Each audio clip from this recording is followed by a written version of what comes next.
అందరికీ వందనాలండి. మరోసారి ఒక అద్భుతమైనటువంటి అంశంతో మీ ముందుకు రావటానికి కృప చూపించినటువంటి ఆ దేవాది దేవునికే కృతజ్ఞతాస్తుతులు చెల్లిస్తూ ఉన్నాను. మనకందరికీ తెలుసు, మన తెలుగు రాష్ట్రాలలో బాగా పేరుగాంచినటువంటి ఒక వ్యక్తి మోహన్ రావు అలియాస్ రాధా మనోహర్ దాస్ అలియాస్. ఆయన అభిమానులందరూ కలిసి ఒక మంచి పేరును, ఒక బిరుదును కూడా ఆయనకి పెట్టారు. అదే డిచ్కీ బాబా. మోహన్ రావు అలియాస్ రాధా మనోహర్ దాస్ అలియాస్ డిచ్కీ బాబా.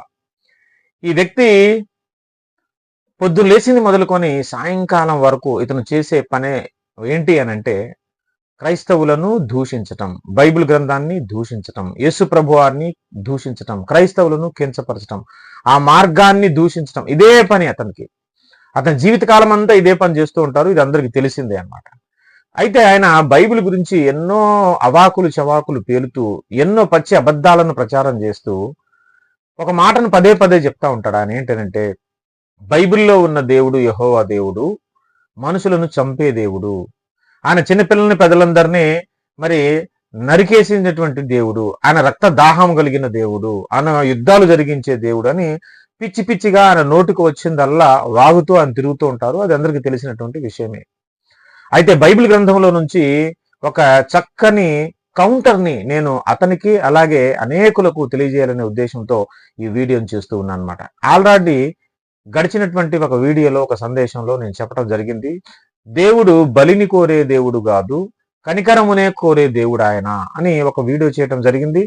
ఈ సందేశాన్ని వింటున్న వారిలో ఎవరైనా ఒకవేళ చూడకపోయి ఉంటే తప్పకుండా దాన్ని ఒకసారి చూడండి, మీకు మంచి క్లారిటీ వస్తుంది.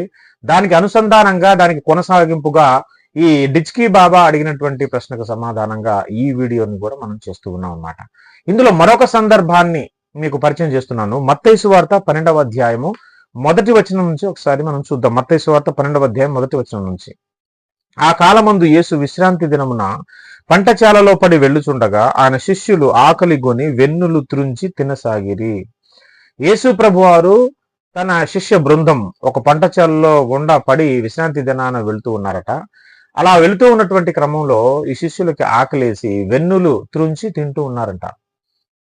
పరిసయ్యులది చూచి, ఇదిగో విశ్రాంతి దినమున చేయకూడనిది నీ శిష్యులు చేయుచున్నారని ఆయనతో చెప్పగా, యేసు ప్రభువారు గాని ఆయన శిష్యులు గాని ఎక్కడికి వెళ్ళినా వెనకాతల ఒక మూక, ఒక గుంపు విమర్శకులు తిరుగుతా ఉంటారండి. వీళ్ళకి ఏం పని పాట ఉండదు. ఈ పరిసయ్యులు యేసు ప్రభువారు ఎప్పుడు తప్పు చేస్తారా, ఆయన శిష్యులు ఎప్పుడు తప్పు చేస్తారా, ఎక్కడ దొరుకుతాడా అని కోడిగుడ్డు మీద ఏకలు పేకాలని ఒక మూక వారిని వెంబడిస్తా ఉందన్నమాట.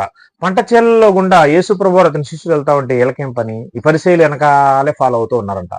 వెంటనే చూసి, అబ్బాయ్య దొరికిపోయారు వీళ్ళు శిష్యులు, మనకు దొరికిపోయారు అనుకొని శిష్యులు వెన్నులు త్రుంచి తింటే ఎవరిని అడగాలి? శిష్యుల్ని అడగాలి కదా. ఏంది బాబు, విశ్రాంతి దినాన్ని మీరు యూదులు కదా, విశ్రాంతి దినాన్ని చేయకూడదు మీరు చేస్తున్నారు ఏంటి అని వారిని అడగాలి కదా. వారిని అడగటం మానేసి యేసు ప్రభువారిని అడుగుతున్నారు. ఈ రోజుల్లో కూడా అంతే కదండి. శిష్యులు తప్పు చేస్తే ఎవరిని ప్రశ్నిస్తారు? గురువుని ప్రశ్నిస్తారు. అందుకే చాలా సందర్భాల్లో, చాలా చోట్ల, ఒకసారి ఈ వీడియో కూడా చేశాను నేను, శిష్యులు చేసే తప్పులకు బలవుతున్నటువంటి గురువులు అని, అవమానం పాలవుతున్న గురువులు అని. కొన్నిసార్లు శిష్యులు చేసే పొరపాట్లను బట్టి కూడా గురువులకి చెడ్డ పేరు వస్తుంది.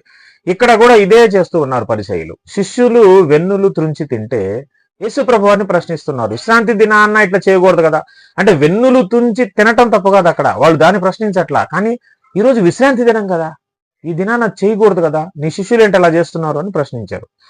ఆయన వారితో ఇట్లా, నేను తానును తనతో కూడా ఉన్నవారును ఆకలి కొని ఉండగా దావీదు చేసిన దాని గురించి మీరు చదవలేదా? ఇక్కడ యేసు ప్రభువారు పాత నిబంధన కాలంలో ఎప్పుడో జరిగిపోయినటువంటి దావీదు కాలంలో జరిగిన ఒక సంఘటనను ఆ పరిశీలకు గుర్తు చేస్తున్నాడు. ఏంటి?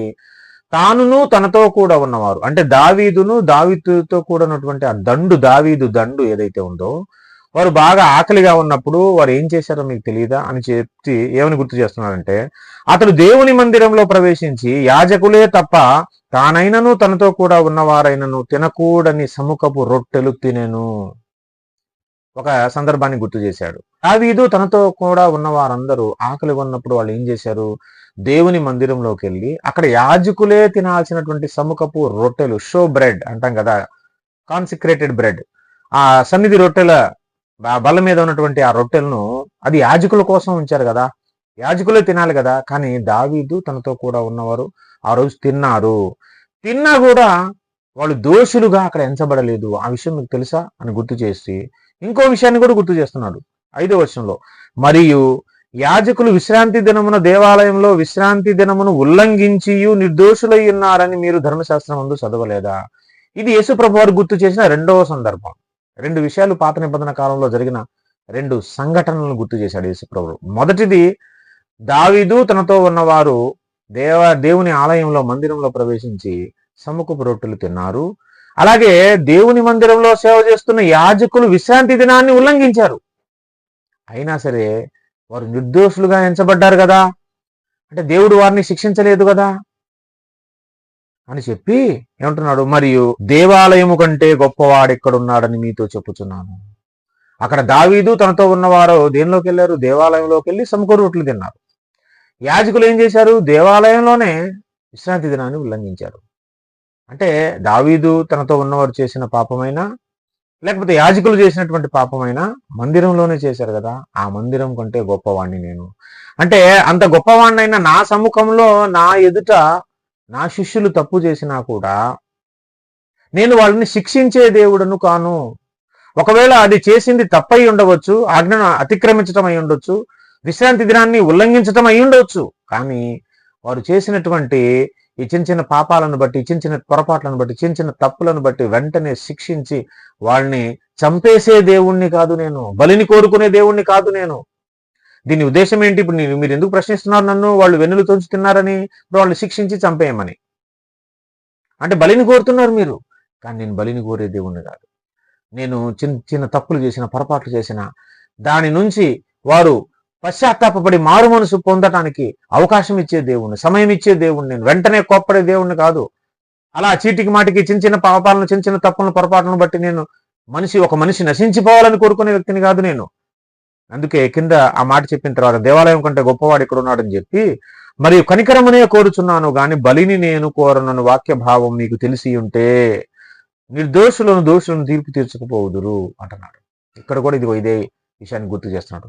నేను కనికరమునే కోరేవాడిని కానీ బలిని కోరనే వాక్య భావం మీకు తెలుసుంటే మీరు నిర్దోషులందరినీ, దోషులని తీర్పు తీర్చకుండా ఉండేవాళ్ళు. వాళ్ళందరూ దోషులు కాదు, వాళ్ళు నిర్దోషులు.